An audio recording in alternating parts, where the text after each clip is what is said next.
मनुष्य योनि का भोग। एक दरिद्र ब्राह्मण यात्रा करते करते किसी नगर से गुजर रहा था।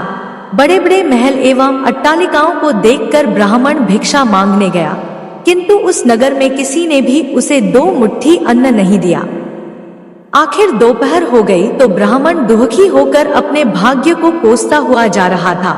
सोच रहा था, कैसा मेरा दुर्भाग्य है, इतने बड़े नगर में मुझे खाने के लिए 2 मुट्ठी अन्न तक नहीं मिला।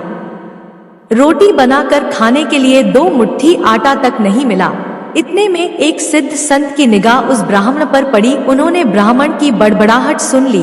वे बड़े पहुंचे हुए संत थे। उन्होंने कहा, हे दरिद्र ब्राह्मण, तुम मनुष्य से भिक्षा मांगो, पशु क्या जाने भिक्षा देना। यह सुनकर ब्राह्मण दंग रह गया और कहने लगा, हे महात्मन, आप क्या कह रहे हैं? बड़ी बड़ी अट्टालिकाओं में रहने वाले मनुष्यों से ही मैंने भिक्षा मांगी है। महात्मा बोले, नहीं ब्राह्मण, मनुष्य शरीर में दिखने वाले वे लोग भीतर से मनुष्य नहीं हैं। अभी भी वे पिछले जन्म के हिसाब से ही जी रहे हैं। कोई शेर की योनि से आया है तो कोई कुत्ते की योनि से आया है, कोई हिरण की योनि से आया है तो कोई गाय या भैंस की योनि से आया है। उनकी आकृति मानव शरीर की जरूर है, किंतु अभी तक उनमें मनुष्यत्व निखरा नहीं है, और जब तक मनुष्यत्व नहीं निखरता तब तक दूसरे मनुष्य की पीड़ा का पता नहीं चलता। दूसरे में भी मेरा प्रभु ही है, यह ज्ञान नहीं होता। तुमने मनुष्यों से नहीं, पशुओं से भिक्षा मांगी है। ब्राह्मण का चेहरा दुख व निराशा से भरा था। सिद्ध पुरुष तो दूरदृष्टि के धनी होते हैं। उन्होंने कहा, देख ब्राह्मण, मैं तुझे यह चश्मा देता हूँ, इस चश्मे को पहनकर जा और कोई भी मनुष्य दिखे उससे भिक्षा मांग, फिर देख क्या होता है। वह दरिद्र ब्राह्मण जहाँ पहले गया था वहीं पुनः गया और योग सिद्ध कला वाला चश्मा पहनकर गौर से देखा। ओहो, वाकई कोई कुत्ता है, कोई बिल्ली है तो कोई बघेरा है। आकृति तो मनुष्य की है, लेकिन संस्कार पशुओं के हैं। मनुष्य होने पर भी मनुष्यत्व के संस्कार नहीं है। घूमते घूमते वह ब्राह्मण थोड़ा सा आगे गया तो देखा कि एक मोची जूते सिल रहा है। ब्राह्मण ने उसे गौर से देखा तो उसमें मनुष्यत्व का निखार पाया। ब्राह्मण ने उसके पास जाकर कहा, भाई तेरा धंधा तो बहुत हल्का है और मैं हूँ ब्राह्मण, रीति रिवाज एवं कर्मकांड को बड़ी चुस्ती से पालता हूँ। मुझे बड़ी भूख लगी है, इसीलिए मैं तुझसे मांगता हूँ, क्योंकि मुझे तुझमें मनुष्यत्व दिखा है। उस मोची की आंखों से टप टप आंसू बरसने लगे। वह बोला, हे प्रभु, आप भूखे हैं?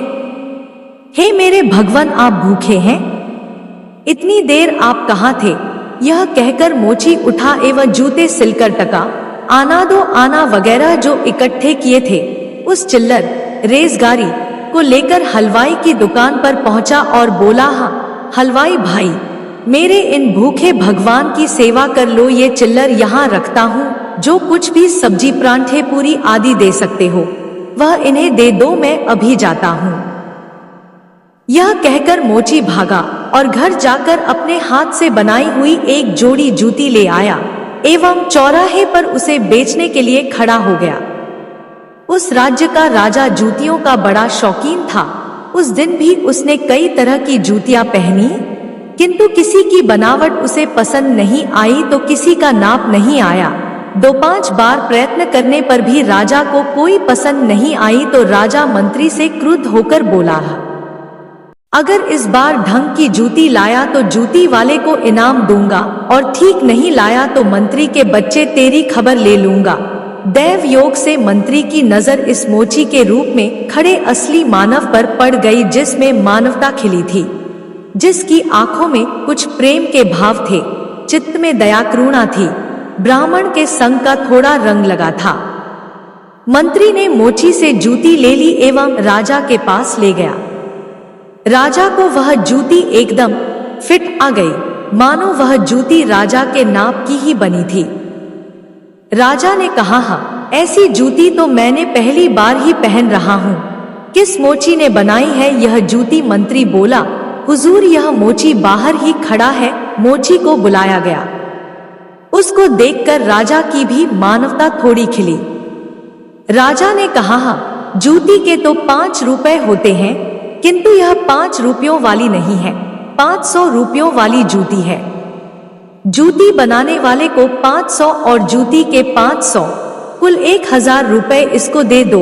मोची बोला, हाँ राजा जी, तनिक ठहरिए, यह जूती मेरी नहीं है, जिसकी है उसे मैं अभी ले आता हूँ। मोची जाकर विनयपूर्वक उस ब्राह्मण को राजा के पास ले आया एवं राजा से बोला, राजा जी, यह जूती इन्हीं की है। राजा को आश्चर्य हुआ, वह बोला, यह तो ब्राह्मण है, इसकी जूती कैसे?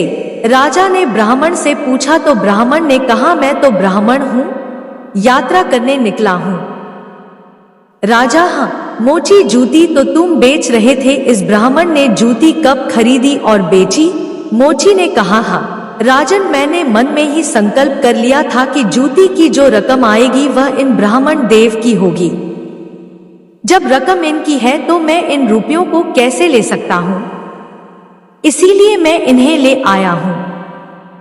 न जाने किसी जन्म में मैंने दान करने का संकल्प किया होगा और मुकर गया होऊंगा, तभी तो यह मोची का चोला मिला है। अब भी यदि मुकर जाऊं तो न जाने मेरी कैसी दुर्गति हो, इसीलिए राजन ये रुपए मेरे नहीं हुए। मेरे मन में आ गया था कि इस जूती की रकम इनके लिए होगी, फिर 5 रुपए मिलते तो भी इनके होते और 1000 मिल रहे हैं तो भी इनके ही है। हो सकता है मेरा मन बेईमान हो जाता, इसीलिए मैंने रुपयों को नहीं छुआ और असली अधिकारी को ले आया। राजा ने आश्चर्यचकित होकर ब्राह्मण से पूछा, ब्राह्मण, मोची से तुम्हारा परिचय कैसे हुआ? ब्राह्मण ने सारी आप बीती सुनाते हुए सिद्ध पुरुष के चश्मे वाली बात बताई और कहा कि राजन, आपके राज्य में पशुओं के दर्शन तो बहुत हुए, लेकिन मनुष्यत्व का अंश इन मोची भाई में ही नजर आया। राजा ने कौतूहलवश कहा, लाओ वह चश्मा जरा हम भी देखें। राजा ने चश्मा लगाकर देखा तो दरबारियों में उसे भी कोई सियार दिखा तो कोई हिरण, कोई बंदर दिखा तो कोई रीछ। राजा दंग रह गया कि यह तो पशुओं का दरबार भरा पड़ा है। उसे हुआ कि ये सब पशु हैं तो मैं कौन हूँ? उसने आईना मंगवाया एवं उसमें अपना चेहरा देखा तो शेर।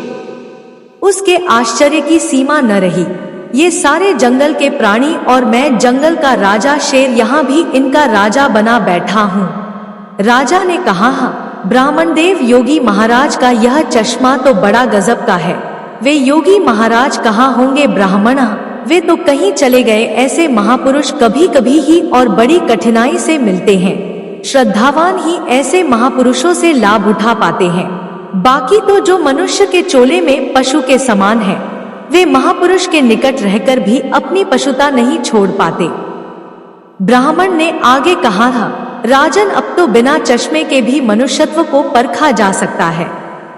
व्यक्ति के व्यवहार को देखकर ही पता चल सकता है कि वह किस योनि से आया है। एक मेहनत करे और दूसरा उस पर हक जताए तो समझ लो कि वह सर्प योनि से आया है, क्योंकि बिल खोदने की मेहनत तो चूहा करता है, लेकिन सर्प उसको मारकर बल पर अपना अधिकार जमा बैठता है।